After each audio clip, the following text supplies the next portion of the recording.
बिस्मिल्लाहिर्रहमानिर्रहीम। अस्सलाम वालेकुम नाज़रीन, आप देख रहे हैं प्रोग्राम कड़वी बात और मैं हूं जुल्फ़कार बीर। नाज़रीन, सियासी हवाले से इस वक्त से सबसे बड़ी जो ख़बर है जिसको सबसे ज़्यादा डिस्कस किया जा रहा है वो मियां मोहम्मद नवाज़ शरीफ की वापसी है।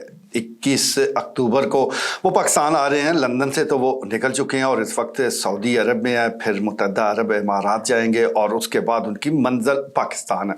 वैसे तो ये मुस्लिम लीग नून के लिए अहम इवेंट है कि 21 अक्टूबर को उनके कायद वापस आ रहे हैं, लेकिन सबसे बड़ी बात इलेक्शन को लेकर है। मियां नवाज शरीफ की वापसी इस बात का सबूत होगी कि इलेक्शन वक्त पर होने जा रहे हैं। अभी खैर इलेक्शन कमीशन ऑफ पाकिस्तान ने किसी बाज़ाब्ता तारीख का ऐलान तो नहीं किया। जनवरी के आखिरी हफ्ते में कहा है कि इलेक्शन ये हो सकते हैं, लेकिन शेड्यूल जारी नहीं हुआ। जब तक शेड्यूल जारी नहीं होता, जब तक मियां मोहम्मद नवाज शरीफ वापस नहीं आते, उस वक्त तक शकूक व शुबात का सिलसिला वो जारी रहेगा। लेकिन इसके साथ साथ जो इलेक्शन की तैयारियां हैं वो भी हमें नज़र आ रही हैं। अगर हम ज़िला चकवाल की बात करें और ख़ास तौर पर NA-58 का जिक्र किया जाए तो यहाँ पर सियासी गहमा गहमी शुरू हो चुकी है। एक तरफ तो वो सियासी जमात है यानी पाकिस्तान मुस्लिम लीग नून, जिसके पास सिक्का बंद उम्मीदवार मौजूद है। मेजर रिटायर्ड ताहिर इकबाल वो बड़े मुतहर्रिक हैं। इसके अलावा चौधरी सुल्तान हैदर अली खान वो काम कर रहे हैं और दीगर और भी जो उम्मीदवार हैं वो अपने अंदाज से सियासी अमल को आगे बढ़ा रहे हैं। ख़ासतौर पर जैसा मैंने 21 अक्टूबर का जिक्र किया है तो आवाम को इकट्ठा करना, उनसे रब्ता करना, रब्ता मुहिम को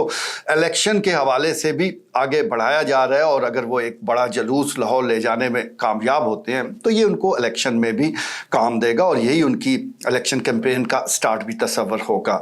जहाँ तक दीगर सियासी जमातों का ताल्लुक है तो इस वक्त हल्का NA-58 में जो सबसे अहम सियासी डेवलपमेंट हो रही है वो एक आज़ाद पैनल को लाने की कोशिश की जा रही है। इस सिलसिले में इब्तदाई तैयारियां, इब्तदाई जो गुफ्तगू है वो शुरू हो चुकी है। बताया जा रहा है, ज़रा ये बता रहे हैं कि पाकिस्तान तहरीक इंसाफ से ताल्लुक़ रखने वाले वो कायदीन जो इस वक्त पार्टी छोड़ चुके हैं, जिसमें सरदार आफ्ताब अकबर शामिल है, जिसमें राजा यासर सरफराज मौजूद हैं, इनकी ये ख्वाहिश और कोशिश है कि एक आज़ाद पैनल को मैदान में उतारा जाए। हल्का NA-58 पर पूरा पैनल दिया जाए, क्योंकि एक बात तो तय है और आसार भी यही बता रहे हैं कि पाकिस्तान तहरीक इंसाफ के जो उम्मीदवार होंगे उनके लिए कोई खुला मैदान नहीं होगा। किस अंदाज से वो इलेक्शन लड़ते हैं, बल्ला आया निशान के तौर पर मौजूद होगा, नहीं होगा, कितनी आज़ादी होगी इलेक्शन कैंपेन चलाने की, ये वो सवालात हैं जिनके फिल वक्त तो कोई जवाब नहीं। लेकिन आसार बता रहे हैं कि जो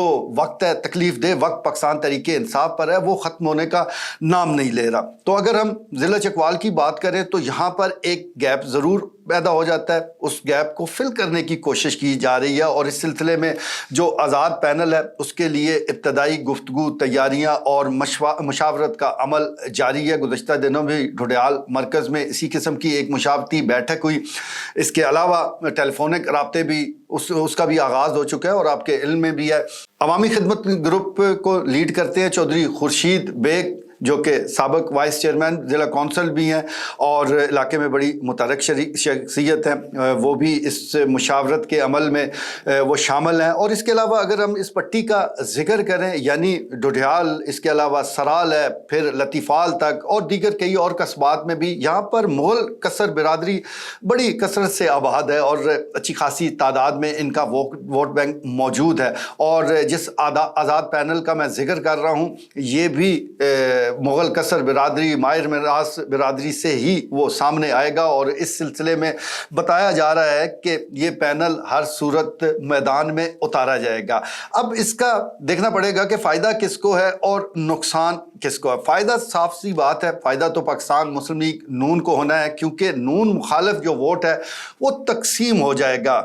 अगर आज़ाद पैनल खड़ा हो, साथ पाकिस्तान तहरीक इंसाफ के भी उम्मीदवार किसी न किसी शक्ल में मैदान में हो, तो ये जो पाकिस्तान मुस्लिम लीग नून मुखालिफ है दो हिस्सों में बढ़ जाएगा और इसका सबसे ज़्यादा फ़ायदा जो है वो मुस्लिम लीग नून को ही होने वाला है। लेकिन ये सियासत है और सियासी अमल में ये सारी चीज़ें चलती रहती हैं। आज़ाद पैनल को इस हवाले से देखा जाए तो पाकिस्तान ख़ास तौर पर जो चकवाल है इसकी तारीख़ आज़ाद उम्मीदवार को लेकर कोई ज़्यादा अच्छी नहीं है। यहाँ पर आज़ाद उम्मीदवार कामयाब नहीं होते, हत्ता कि सरदार गुलाम अब्बास जो कि अच्छा खासा वोट बैंक रखते हैं और लाख से ज़्यादा वोट लेकर پھر بھی وہ ناکام ہو گئے تھے، اور اس کے علاوہ اگر کوئی آزاد پینل آتا ہے تو وہ کس حد تک کامیاب ہوتا ہے، کس طرح آگے اپنی سیاست کو بڑھاتا ہے، یہ ایک بڑا سوال ہے۔ لیکن اس کا جواب تو الیکشن میں ہی مل سکتا ہے۔ جہاں تک ووٹوں کا تعلق ہے تو سردار آفتاب اکبر بھی اپنا ایک مضبوط ووٹ بینک رکھتے ہیں، اور سابق صوبائی وزیر راجہ یاسر سرفراز، ان کا یہ دعویٰ ہے کہ انہوں نے عوام کی بڑی خدمت کی ہے، یونیورسٹی آف چکوال سمیت کئی منصوبے دیے ہیں، تو لوگ ضرور ان کو ووٹ دینا چاہیں گے یا ان کے نامزد کردہ کینڈیڈیٹ کو ضرور ووٹ کریں گے۔